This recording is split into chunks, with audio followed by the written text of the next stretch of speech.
everyone. Good morning. Welcome to our event on the Informing More Ambitious NDCs in 2025, the outcome of the Global Stocktake. We're very pleased to welcome you all to this event. And to begin, I would like to welcome Mr. Andrea Camponogara, the Global Lead for the Regional Collaboration Centers from the UNFCCC Secretariat. Good morning to everybody, and welcome to this event. Just a few words. I don't want to take much of the time because the panelist, I think, has priority. They have interesting thing to say to us today. But just to put in the context our event and highlight some elements that will be discussed in further details later on. So first of all, the Paris Agreement that provides for progression in climate action. They established the NDC as a way for the parties to define their objectives and for the NDC to increase ambition cycle by cycle, including taking into consideration common but differentiated responsibility, taking into consideration national circumstances, and be informed by the GST. We have a 2023 LTLEDs and the NDC reports and the Global Stocktake that agree on one fact. That window for achieving the Paris Agreement in terms of emission reduction, adaptation and climate finance flows is narrowing rapidly.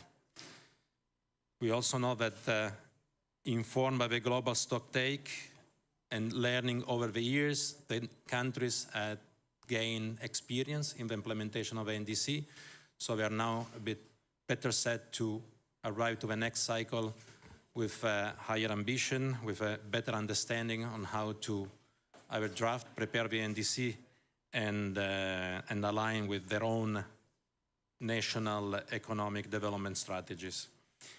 So we don't have much time, actually, for the preparation of the next NDC. We know that the deadline for submission will be the end of March 2025, so it's less than 2 years. And country has little time to understand what is their full potential in terms of both emission reduction and the resilience and adaptation to properly reflect that in the NDC.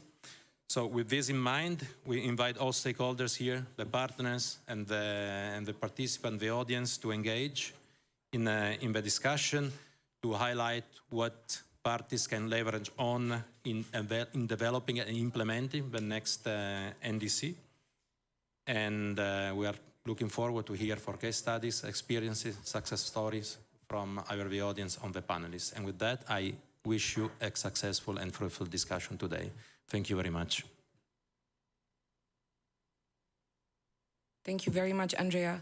I think our keynote speaker is engaged with the ministers, so we will wait to hear from him. To begin instead, we will start with the context-setting presentation by one of our RCC experts. We have Lawrence Mashungu from the RCC in Africa, and we can start with the context-setting presentation instead.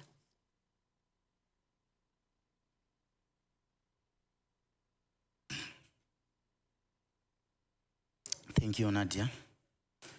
Yeah, maybe we'll share the presentation after this. So, in terms of the NDCs, in terms of like updating the NDC, one thing that I will probably mention is that the 2023 synthesis report and the 2023 LTLEDs synthesis report, together also with the Global Stocktake. All these documents, if we look at them, they are agreeing on one thing, that we are not on track to achieve the 1.5 degree goal.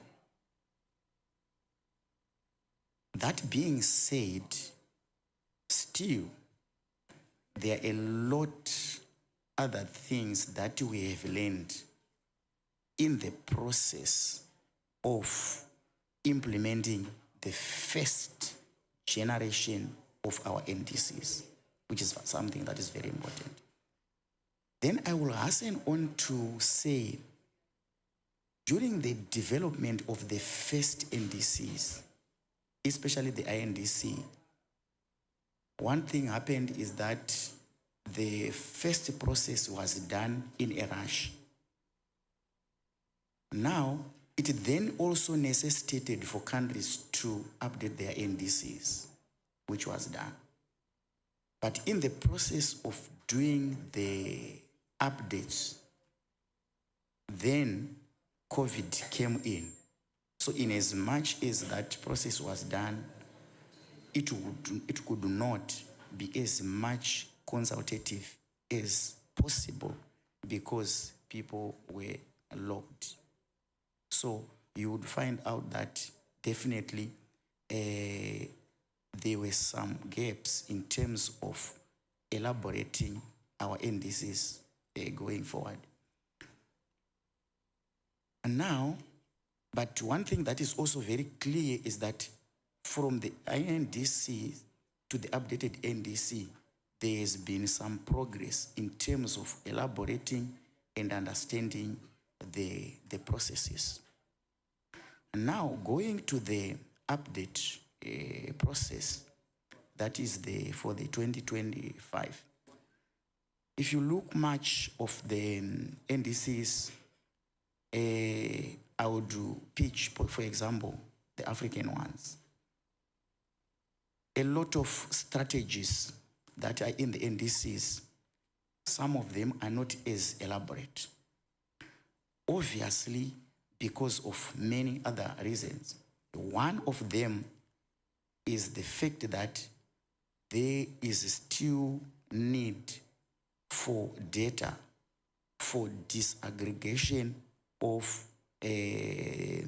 strategies. For example, when we are talking about livestock, for example, we definitely need to have more information about the number of cows, whether they are dairy or beef, that type of thing, so that you'll be able to inform the type of a mitigation option. Yet, in most of the developing countries, there are a lot of challenges in terms of data. So without data, definitely now elaboration of the NDCs becomes something else. Now, so this is something that is necessary for us going forward. So now going into the NDCs in terms of the revision, countries definitely need to do more in terms of elaboration.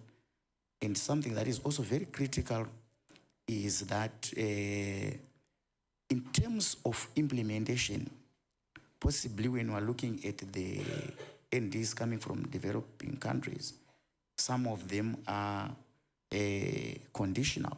So that being the case in terms of being conditional and not being conditional vis-a-vis the issue of implementation, what then becomes the discussion in terms of the update? Is it the process of increasing ambition, or is it the process of elaboration to ensure that it happens in terms of updates, something that is very, very important. And one thing possibly that I may also want to add in terms of the NDCs vis-a-vis also the ND synthesis report and the LEDS synthesis report. The countries that communicated the LT LEDS, if you look at their NDCs, in terms of their implementation, the synthesis report makes it clear that those that communicated the long-term strategy, they are far much better in terms of being positioned to implement because there is a long-term vision. One thing that is also very important is that some of the mitigation actions, they are long-term. Like when you talk about big energy projects, 30, 40 years, you definitely may need to implement those on the basis of the long-term document. where now the NDCs become the shorter milestones of the long-term vision that the country has. So the NDCs, together with the LTLEDs, they are complementary documents moving forward in terms of ensuring implementation. And I'm sure this may be necessary in terms of the scene setting. Thank you.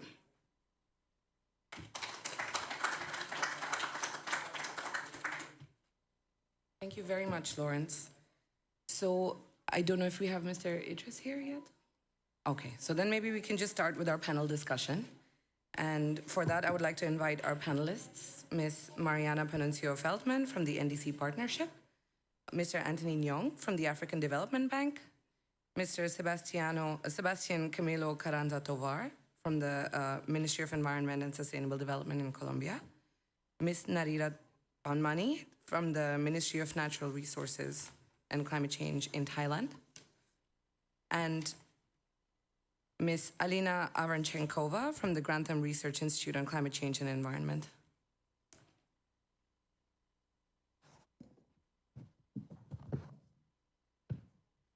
Thank you all for joining us today. And I think from my side, I can say I'm very excited to have you here. I am Juhi Bansal, the NDC and LT-LED's regional specialist for the Regional Collaboration Center in Asia and Pacific. And I personally am very excited to see what the countries are ready to do and what they're looking forward to doing in 2025 with the next round of NDCs. So I think just to begin, I would like to invite Mariana to share with us what the 2025 NDCs look like to you and where the ambitions lie. Hello, good morning. It's a pleasure to be with all of you today. I am Mariana Panuncio-Feldman. I'm Country Engagement Director for the NDC Partnership. So briefly, for those of you who don't know what the partnership is, the NDC Partnership is a coalition, a global coalition of developing and developed countries, as well as international institutions that are working together to drive both the design and the implementation of NDCs. So we have over 120 member countries, developing and developed, and we're very glad to say that Colombia is one of our member countries, as well as institutions that range from multilateral development banks. We're very glad to have the African Development Bank as part of it, international institutions like the UN and agencies and others, and civil society organizations. So very briefly, let me share a bit what our experience has been with the NDCs and what we see ahead. So in terms of right now, we're facing, we all know that with the Global Stocktake, we're facing a triple gap. We're facing an ambition gap, an implementation gap, and a finance gap. And I think that as we're looking to design the next round of NDCs, as countries are looking to do this, the question is how can we position this next round of NDCs in a way that really sets countries up more effectively to address these three gaps. And with that, I wanted to share the experience that we've had with member countries so far with the partnership. The partnership, basically the way we operate is we work with countries to understand their needs, their requests, and based on that, we mobilize support of all of these institutions that are part of the partnership so that countries can have access to a tailored package of expertise and financial support and technical assistance. So in the previous round of NDCs, we actually supported 67 developing countries update their NDCs, and we focused on both quality, scope, and ambition. And now, last year, we actually launched a new thematic call that basically it's a window that to help countries develop long-term strategies, update their NDCs, and promote the alignment between the two. And we purposely did it as a 3-year window, because one of the points, and I'll come back to this, is how do we do this in a way that doesn't feel as rushed for countries? So based on that, just to say that in this past year, we've already had 51 countries engage with us through the thematic call window. And we know, based on many conversations we're having here at COP, that more will be coming to request support. So now let me turn into what we see in terms of lessons and what we see lying ahead. The first piece that I would like to relay to all of you is that we know that the transition will take many bites at the apple. And what I mean by that is we're not going to solve this on one round. And therefore, we see as very important for us to see not the NDCs as a document and a one-off exercise, but rather as a process for which we need to help countries build the foundation to do this on an iterative basis. That means that we need to help countries continue to build and improve the data that they have to do the planning and decision-making, the modeling that is done, the institutional arrangements for the coordination for the development, and then the subsequent implementation for the NDC, the MRV that needs to accompany eventually the tracking of the NDC. This is not insignificant because we're headed to a situation in which countries may need to rush again, and we just need to be very mindful of that. The second piece that I wanted to highlight is that as a lesson from this first round of NDCs, which countries are very busy in the process of implementing, I think that collectively what we're hearing from countries is that this next round of NDCs, countries want to work on making them more concrete, not just in terms of being clear on the targets, but the measures that are going to be included and the cost, so that there are, as we're discussing with countries, more implementable and investable. I think we're inventing new words as we're saying this, but English evolves as a language. So that means effectively having very concrete conversations with line ministries in order to have sector-specific conversations around sectoral targets, but also it means engaging with ministries of finance. And we see this as really critically important so that NDCs become the instrument to have conversations around the economic implications of the targets that are being set and issues such as the fiscal policies that need to be set up. Third, and with that, I wanted to flag that we are collaborating with the Coalition for Finance Ministers in order to be able to better support ministries of finance engaged in the process. 3, building ownership. The only way NDCs are going to be implemented is if various stakeholders, basically if we have a whole of society approach. And that means being very deliberate in the process of consultations, being able to reflect the inputs of subnational and non-state actors, but then developing mechanisms to engage them in the implementation as well. And the last piece that I wanted to flag with all of you is that NDCs are a really critical step in the process. As we are headed towards the transition, the next 12 years and the 2035 NDCs are going to be critical, but they need to be embedded within a longer-term transition. And in that link with long-term strategies is absolutely critical. We don't know, we don't have all the answers to what the world is going to look like in 12 years. So governments are going to make their best attempt at stretching how far the countries can go based on their nationally determined circumstances. But I think having a very strong signal with the long-term transition and where countries need to head is a critical combination so that countries can accommodate as the reality evolves, and hopefully we can all support governments through a whole of society approach to make project faster even that is expected. Thank you. Thank you very much, Mariana. I really appreciate those 3 points because working with countries in the region, in Asia Pacific, we have seen this call for long-term vision to implement this Paris Agreement ratcheting up mechanism. So we need to have that vision to be able to ensure that that's happening. And for that, we also need to look back and see how the first round of NDCs actually has been implemented and where the gaps lie. And then it brings me to now our next speaker, which is looking at finance. And I'm glad you brought that up because it would be good to hear from Mr. Nyong on what is the role of climate finance in NDC implementation and how we can centralize that when we come to the next round of NDCs. Yeah, thank you very much for the invitation.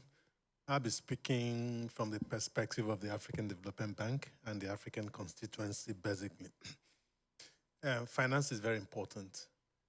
When you pick up any document, whether it's the NDCs or so about Africa, is the gloom, the doom, the vulnerability, the adverse impact, and all the negativities that you think. And that's what comes even with our NDCs, that Africa needs $2.8 trillion between 2020 and 2030 to implement its NDCs. That's from an aggregation of all the NDCs that we've looked at. But where would this money come from? We present this money as if it's a sunk cost. We will die if we don't have this type of money on the table.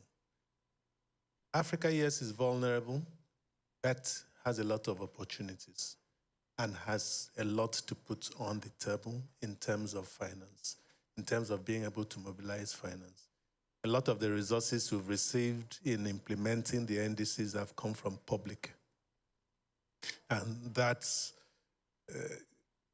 we looked at 2019, about $29 billion came into Africa. A lot of this year's going to implement NDC-related issues, but only 14% of that came from the private sector. You can compare that to other regions, for instance, in Eastern Europe, that's 39%. In the Caribbean, it's 49%. In Africa, it's 14%. And then that tells you that we still have a lot of work to do in the way we present our NDCs. We don't present the NDCs as opportunities.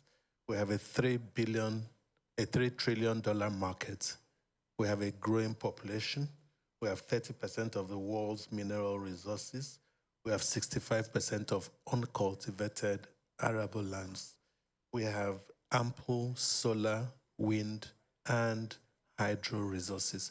These are things we capture in the NDCs, and these are things we could present as opportunities to attract investments into African countries. At COP26, several parties pledged to doubling their adaptation commitments. For us on the African continent, we're very low emitters across the African continent. And so many African countries are emphasizing adaptation. They need to build resilience in their NDCs. But then we had countries that said, yeah, we want to double our adaptation by 2025.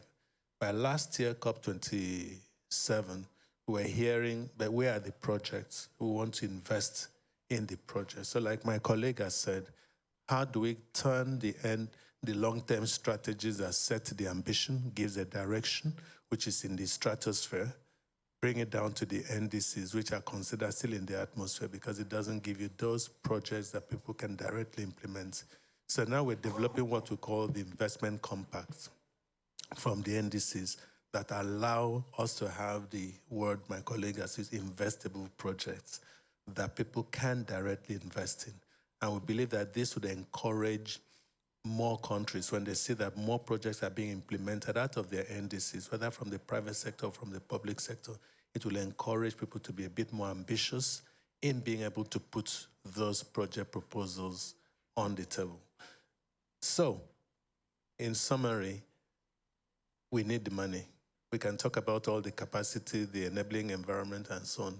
Finance is the glue that binds all this together. The public sector, we've seen, is incapable of implementing any country's NDCs. We need to find innovative sources of financing. We're exploring debt swaps, debt for climate swaps. We're exploring the carbon market in a way that would not basically exploit African countries. We're exploring other innovations, so I believe it is what everyone needs to come together and see that we are investing in opportunities in Africa and not just because it's a doom and gloom story. That, I believe, is the main reason that the private sector has not come largely into implementing Africa's NDCs, because we've presented them as doom. The private sector doesn't go to where there's doom and gloom. They look for where there are opportunities and profits. Thank you. Thank you, Mr. Nyong. I think it's important for us also to remember that when we are looking at opportunities for NDCs in the future, we have to present a good business case scenario to look at what would signal to private investors to come in, but also where it makes sense in terms of prioritization as to where the money can go and where the capacity should be focused. I think in this context, it would be useful to hear from the countries themselves, and we're very grateful to hear today from Colombia and from Thailand. So first, I think I would like to start with Mr. Sebastián Tovar, just to ask you where you think are the main challenges and opportunities for this 2025 round of NDCs, and to hear from you from your experiences from the NDCs 1.0. Well, thank you very much for this invitation. Good morning for everyone. It's a pleasure to be here. And thank you very much to our colleagues at the UNFCCC for this invitation and our co-panelists. I would like to start saying that in the case of Colombia, we already increased the ambition from 20% reduction to a 51% of reduction in the second NDC. This is the updated version of our NDC. And the first lesson learned here is that it is not only a good outcome to increase the percentage of reduction. It is necessary to provide more details about how and who will do this work. And this is something that we are exploring right now. We are implementing this concept of a country platform, trying to understand NDCs as a portfolio of investments. It's important to be clear, as my colleague mentioned a few minutes ago, to provide enough details about what type of investments we require, what part of the NDC will be financed by public resources or private resources. It is important to link the projects inside of the NDC into a clear policy and financial instruments and provide a budget for each of those actions. So that's the type of actions we are trying to do at this moment. This is not easy. It is not easy to try to put on the same platform all the priorities for a country. We are working with many ministers at the same time. We already have a national commission. We have a very good understanding of the problem at the national level. So we have a good understanding at the supranational, I will say. But once you try to get into real actions, it's a very difficult task to do. So that's why we are trying to get into the numbers, very deep on the numbers, and we realize that there are many things that need to be changed. In the case of Colombia, we have 90% of the resources for climate finance as debt. Only 5% of those resources are concessional. So it makes really difficult to go for a real climate action in a country like Colombia. We don't have enough fiscal space. We have huge debts coming from the COVID period.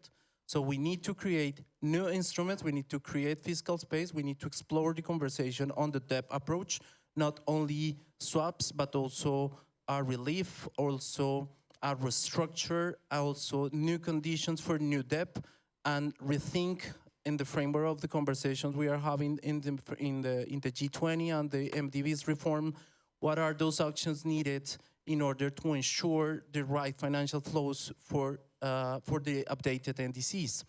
In terms of participation, I think that it is really important to create institutional framework to ensure the participation of different groups of interest in the society, not only private sector. It is important to get the private sector involved, but in the case of Colombia, indigenous people, civil society, and other people who wasn't part of this process needs to be included. This is very difficult to go to the territory and say, hey, we have something that is called NDC and we need to do this job. And the people say, what is the NDC? We don't understand you. This is something really crazy. Once you get to a real condition and explain to them that they need to do something, it is better to get involved them from the beginning. And that is something that we are trying to do in the next cycle of the NDC. A clear participatory framework oriented to realistic outcomes with roles and responsibilities and clear financial flows. That's the type of new NDC we are trying to incorporate. So in that mindset, for the case of Colombia, there are two important things, and this is very particular for my country. One is the other development policy that should be taken into account, and I would like to reiterate this in the case of Colombia, is the peace process. We cannot talk about climate action in a country like Colombia if we are not looking into the other strategic development policy like peace. So it's clearly related because one of the biggest sources of emissions in our country is coming from the land use, and the land use conflict is one of the causes of the conflict in Colombia. So it is not possible to think about solutions if we don't put these two things together.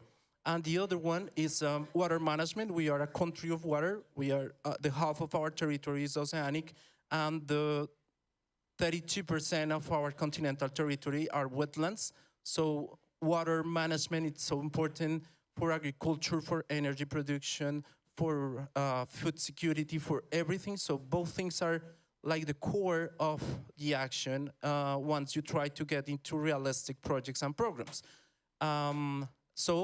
My conclusion is next cycle of NDCs should be prioritizing adaptation. If we want to have conclusion in this conversation, I would like to mention that ambition is adaptation, and ambition is clear messages for investors and the right instruments to finance adaptation, which is a huge gap on NDCs in countries like Colombia and in Latin America and the Caribbean. Thank you. Thank you. Thank you so much, Mr. Tovar. I think, again, it's very important for us also to understand that at the end of the day, the NDCs are nationally driven. So they have to be based on national circumstances and national priorities. And from that perspective, we do look to hear from countries exactly where their priorities lie. And it's good to hear from Colombia exactly on that. So now I would like to invite Ms.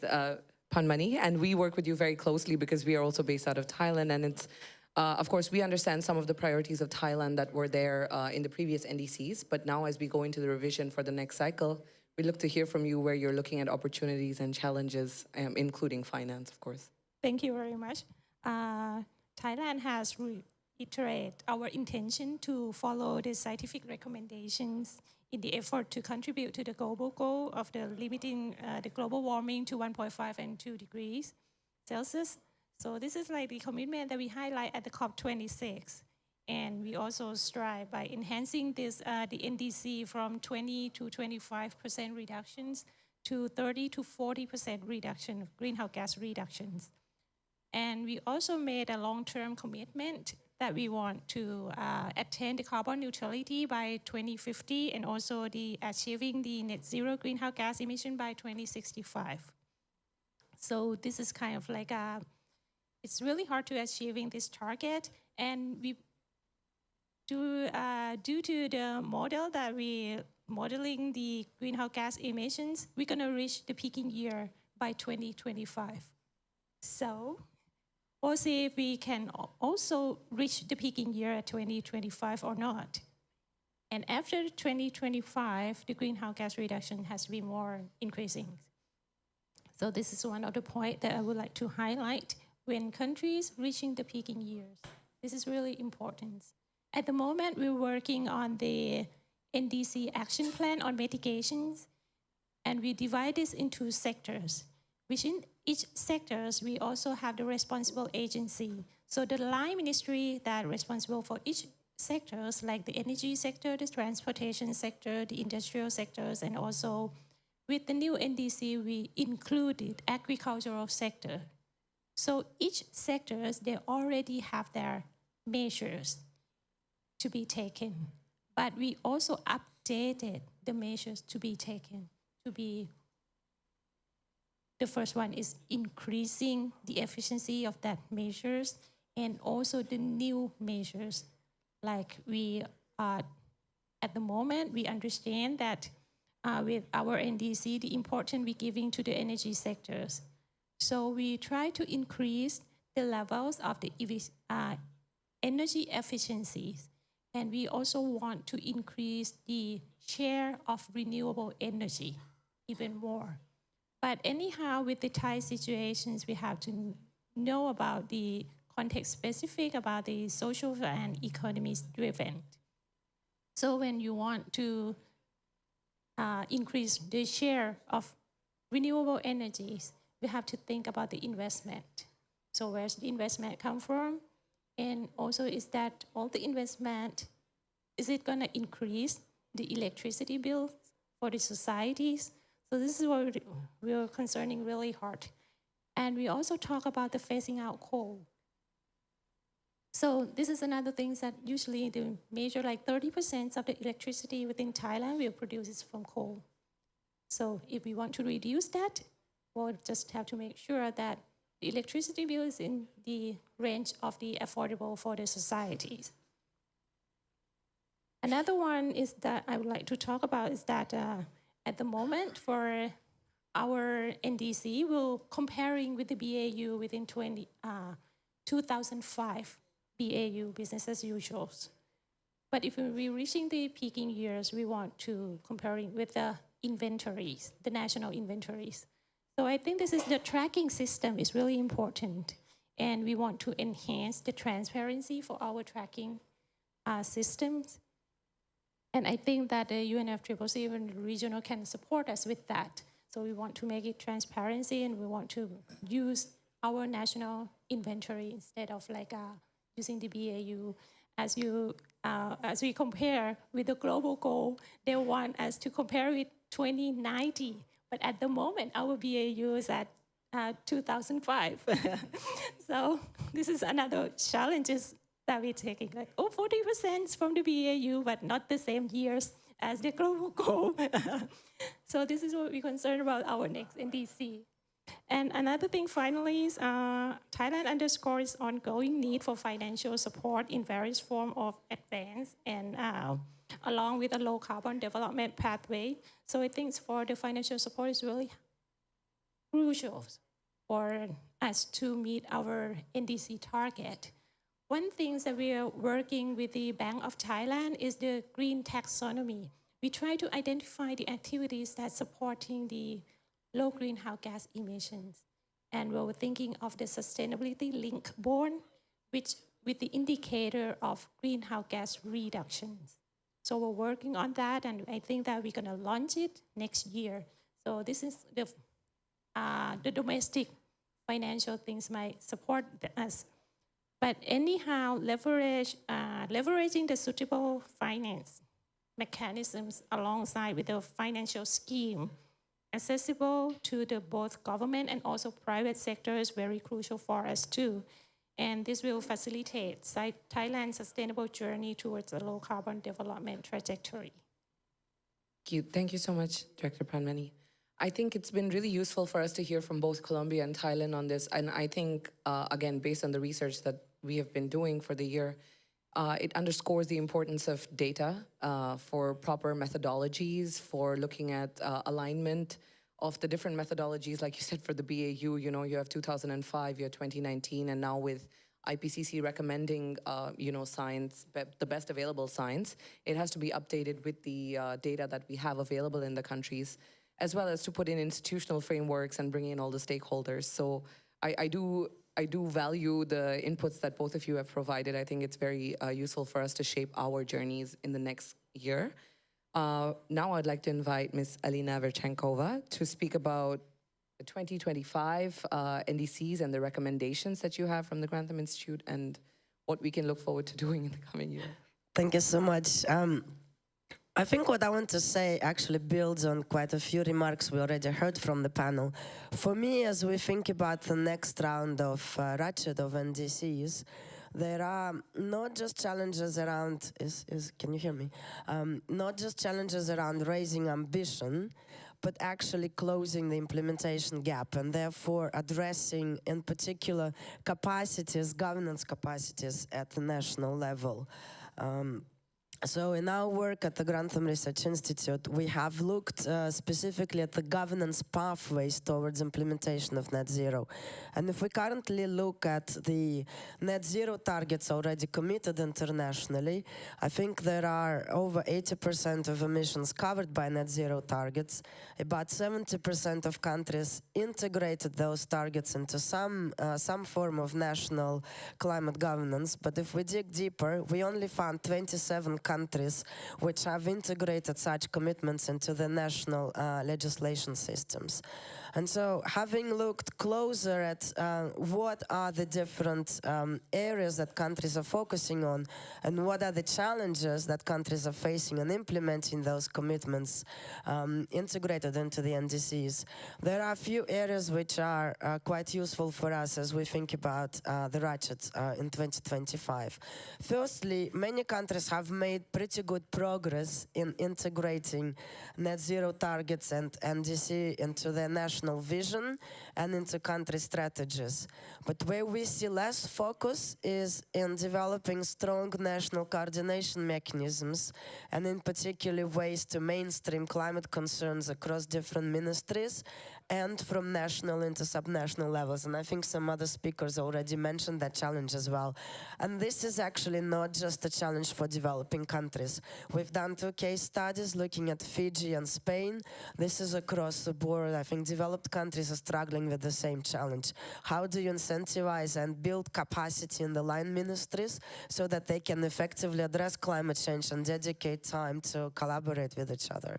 Another challenge, I think Mariana mentioned it, but also other speakers, is how do we make NDC process more inclusive and engage citizens? I think if we look at European experience currently, the huge backlash against climate policies, boiler program in Germany, 15-minute city program in Oxford, people demonstrating on the streets, unless citizens are included in the development of climate policy from the start and not just consulted as a tick box exercise, we're going to have major problems when we come to implement those NDCs. So my second message is we need to integrate meaningful public participation processes from the outset when we develop those programs. And that is interesting experience in Europe, for example, with citizens' assemblies on climate change. Latin America has been leading on participative budgeting for years, so I think we can definitely build on those. And finally, on data, fully agree that our research also confirms that availability of nationally owned, and that's very important for developing countries, nationally owned credible data is still a big challenge.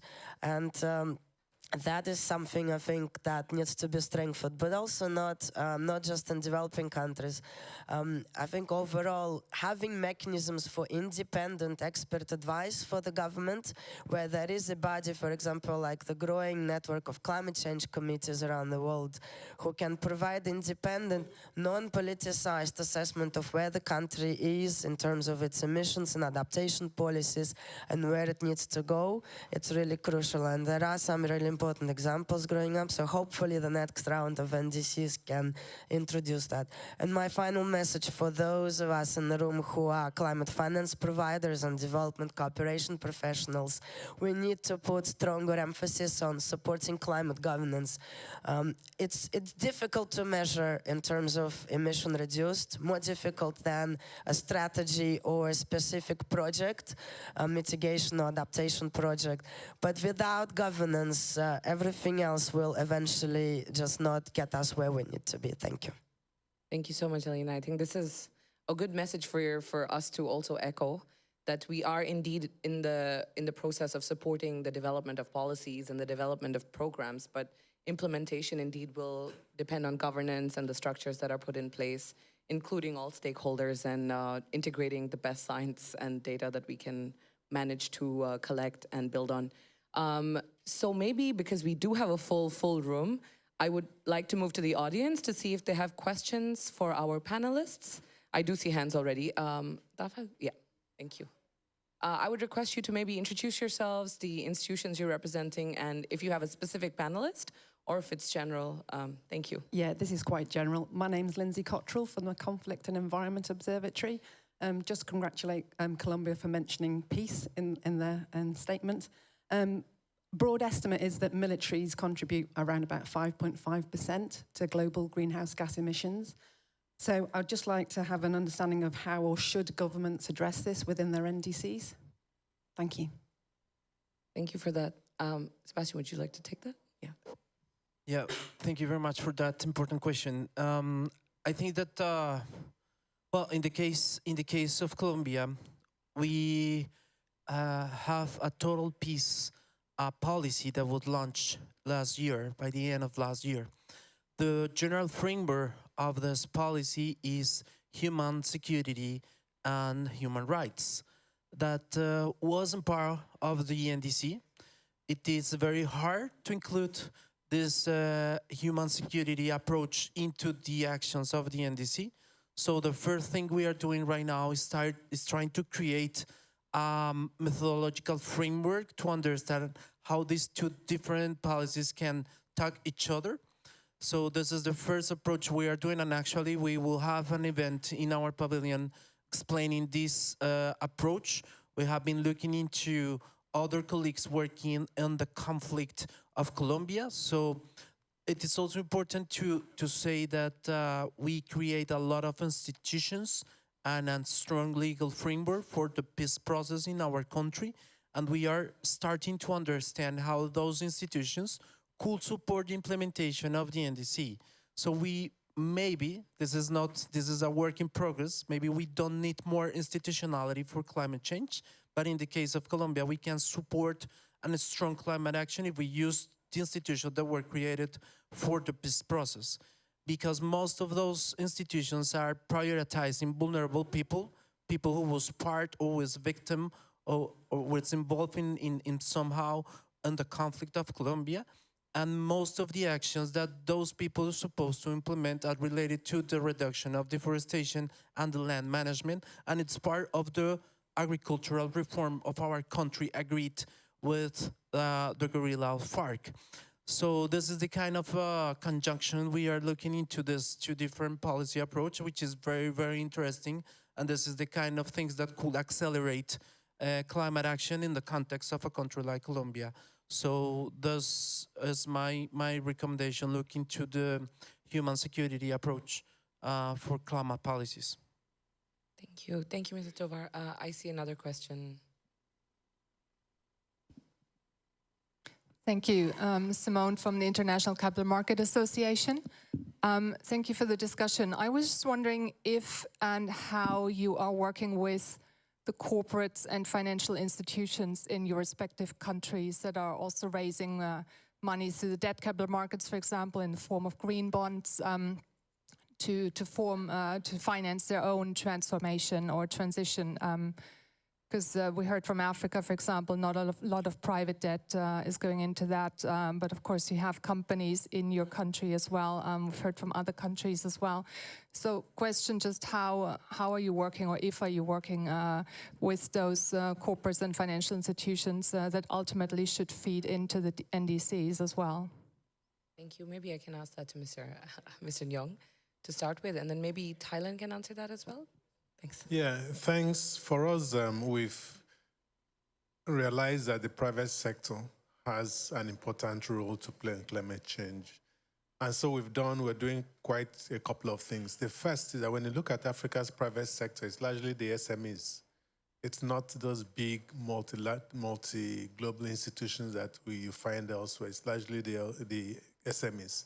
And so we have a very strong program to strengthen even their own capacity to invest and to execute projects. So that's one of the things we'll do with them.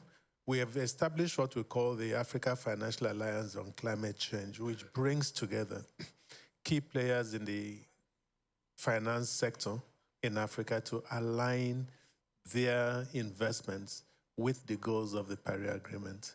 Right now, we have quite a large membership across various sectors of the financial part of the economy doing this. And what they most times require is the data.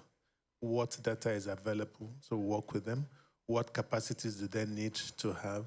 Right now, we've started, I'm sure you've heard in the news that we're supporting the establishment of about 4 green banks thus far in Africa.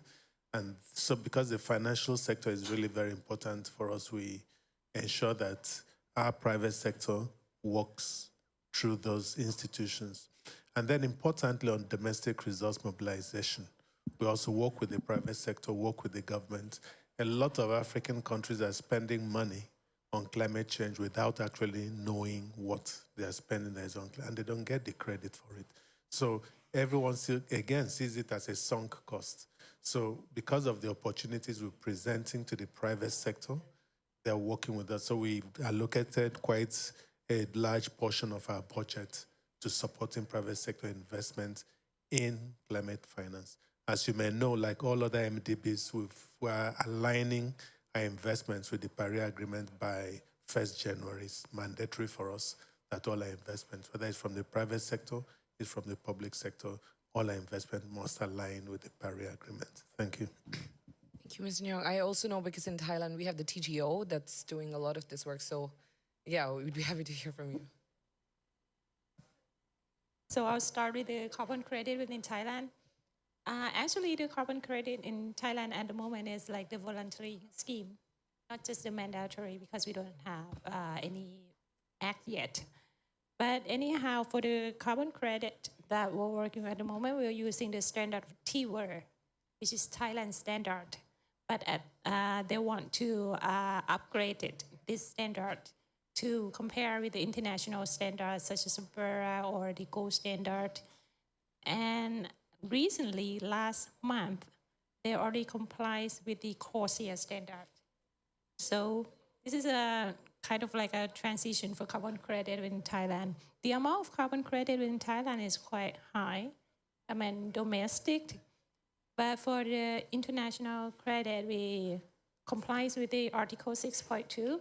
So we just have only one project, the e-buses within Thailand that comply with the Article 6.2, and we're having this ITMO, and we're going to have the first transfer within this year with the Click Foundation from the Switzerland. Anyhow, for the domestic carbon market, the carbon credit market, we're working with the Thai federals, the industrial. So they try to manage the platform, and it's like what should I say? It's like the over-the-counter, selling and buying.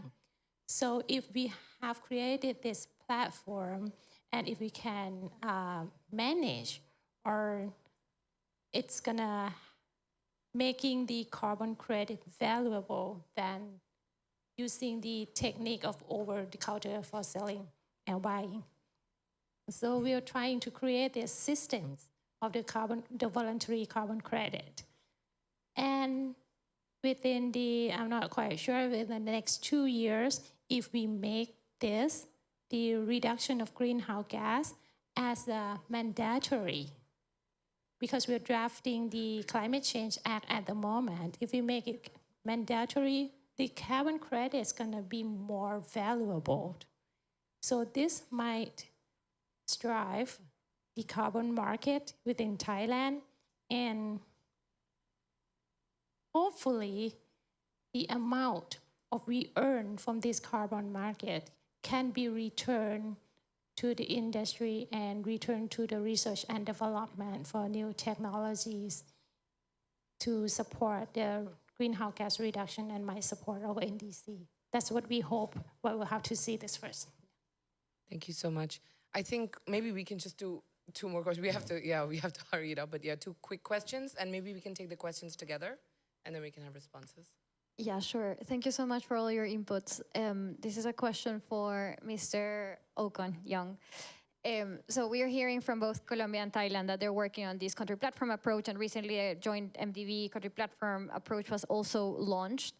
You raised a point about the finance, which is quite pertinent. The AFDB has been innovating through the SDRs and the hybrid rechanneling and whatnot. And I was wondering, looking at the fact that adaptation, as Colombia was just mentioning, is one big issue. There's not enough financing. Could we think about a model where we could earmark some of those funds coming from these innovative sources, for example, the SDRs, to essentially just finance a whole pipeline of adaptation projects, for example, presented by a country? Would that be something that you think would be feasible?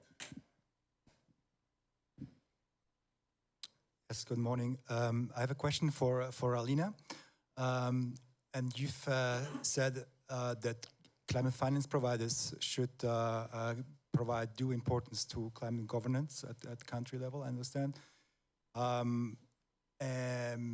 But as we see, I mean, there's a lot of providers out there, climate funds such as the GCF, multilateral development banks, UN institutions like UNDP.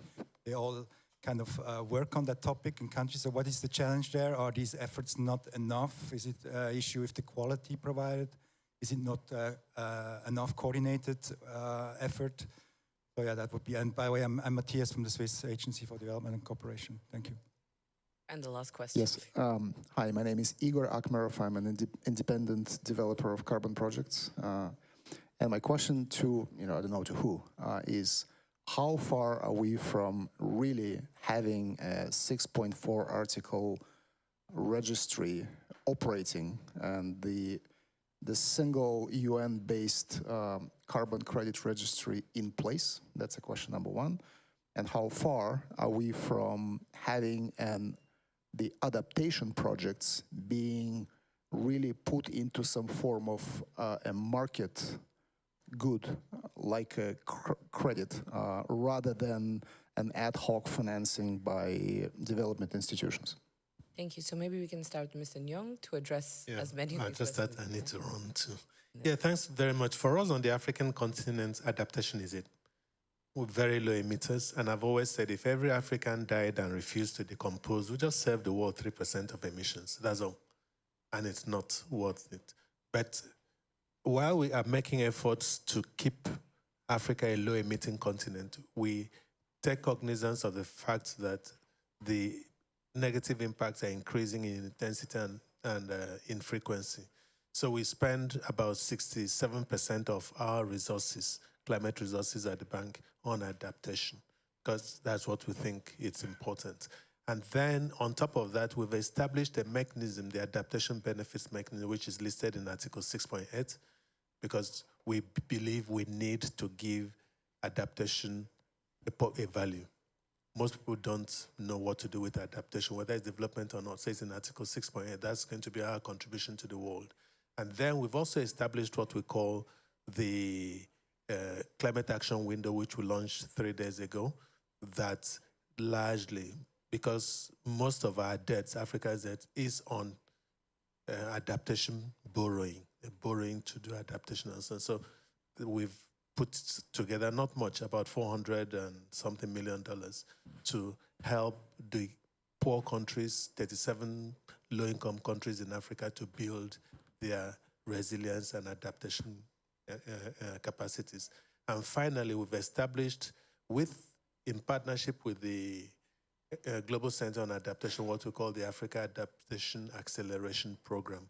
It's a $25 billion program that it's meant just for adaptation in Africa. It's the largest adaptation program. So it's very important to us. And so every other thing we do revolves around that. In terms of the carbon market, I didn't want to go into it because there's been a lot of issues: voluntary carbon market, compliance market. Where is Africa playing in the voluntary market? How much does that give? Nothing. Our goal is how can we get Africa to benefit maximally from its resources, including its carbon resources. We cannot afford to see it being sold for pittance, and it's not helping to reduce emissions because people find it very cheap to buy African carbon and keep polluting rather than cutting their emissions and just use it to offset. So we're discussing with several African leaders. We will be coming up with a position paper on how can Africans transit from the voluntary carbon market that brings nothing to a compliance carbon market that has a value. Thank you. Thank you, Anthony. I think I can give it to Alina. Thank you so much for the question. I think I very much agree. There are more programs now targeting different aspects of governance capacity, including, for example, data development and training government officials on developing strategies and so on. Where we're seeing a key gap is on some of the more softer aspects of governance, for example, as I said, intergovernmental cooperation. The other issue, I think, a lot of programs, again, it depends on country to country, but coordination among donor agencies is definitely still an issue in many countries. And many agencies tend to work with their kind of established partner, one or two champion ministries, while it's quite difficult to involve the rest. So I think the definite gap that we're seeing is in creating and supporting creation of that capacity for collaboration, both vertically and horizontally within countries. And the other big issue is retaining that capacity which is being built. What we're seeing in many countries is that after a project is finished, government officials who haven't yet participated, they tend to move to international organizations or consultants who were involved, they go away. There are some very interesting successful examples in many countries where international agencies support longer-term positions in the government with, say, embedded capacity into the key ministries, but that requires not just 1 year of funding, but of basically funding over longer term. So in a sense, I think again, it depends on country to country, but overall our messages from the research we've done would be that definitely we need better donor coordination, working at the country level, more attention to softer governance mechanisms, including processes and building collaboration within countries, and thirdly, emphasis on building longer-term capacity, therefore providing longer money to support capacity which is being created within government. Thanks, Alina. I'll hand it to Mariana to give her last words. Thanks. Yes, I know we're coming to the end of time, but I just wanted to underscore what Alina said. You know, countries are expressing NDCs as their national contribution that is meant to reflect all of society, and that means the work with different stakeholders, but also the work across ministries. But the actual work of coordinating that is tremendously challenging, and it needs to be supported. So both the coordination with other ministries to see how the work is advancing, what more can be done, but also the coordination with the partner institutions so that there isn't duplication in terms of who's supporting what to help the country deliver on its goals. And this is an area in which the partnership has done a lot of work. It is at the core why we exist. We exist to help support coordination so that finance not only can be scaled up, but it can be delivered more effectively. And just to give you an example, we have at least 50 embedded, what we call facilitators that are explicitly embedded within the government so that they can support the coordination of these efforts and so that we can strengthen the arrangements of coordinating with partners and with ministries. But just to say how important that is, and actually capacity needs to be bolstered even further for this to happen in the way that we all want. Thank you. As Mr. Nyong gives the last comment, I would request you all to stay because we have a report launch at the end of this. But yeah, one quick. So one very quick thing. I'm from the financial sector, and I know most people won't say it. We need to reform the financial architecture to benefit anything we want to do. Whether it's at the NDCs, we need to ensure that we've mobilized the adequate capital and that money is affordable. It currently is not for developing countries, that it aligns with the needs of countries. Currently, it doesn't. Climate finance does not go to those who need it. It goes to those who have the ability to write good proposals and submit. And then that climate finance must be inclusive. Certain segments of the economy, the youth, the women, are still finding it difficult to access finance. So until that happens, we will continue to struggle. And African leaders in September met and reinforced that message. We need to reform the financial sector. Thank you. Thank you very much. As I thank our panelists, I will invite Mr. Lawrence Mushungu again to come up and maybe just briefly give a 2-minute overview of what the report was and launch the actual report itself. Thank you again for joining us.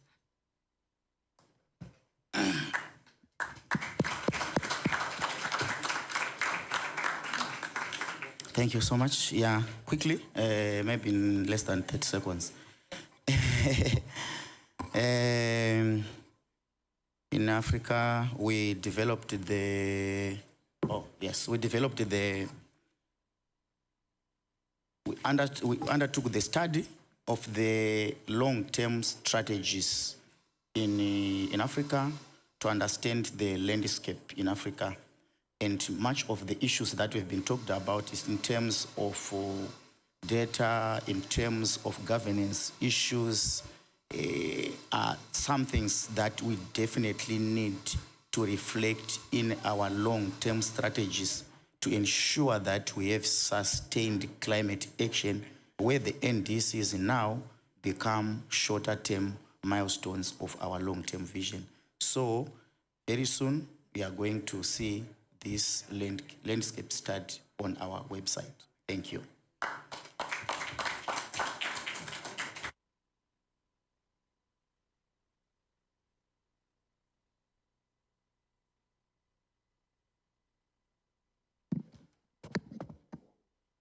Thank you for that, Lawrence. Again, I would like to thank you all for attending this session. I do think we learned a lot from the different participants who were here, and we, as the UNFCCC, the Regional Collaboration Centers, are committed to helping all the countries, working with the support partners in the different regions to deliver more informed, more ambitious NDCs in the next round. Of course, working on the issues that were mentioned, such as data, stakeholder coordination, breaking down the silos, getting more finance, and hopefully having a better science background to all of these NDCs. Thank you all for coming, and we hope to see you all again soon. Thank you.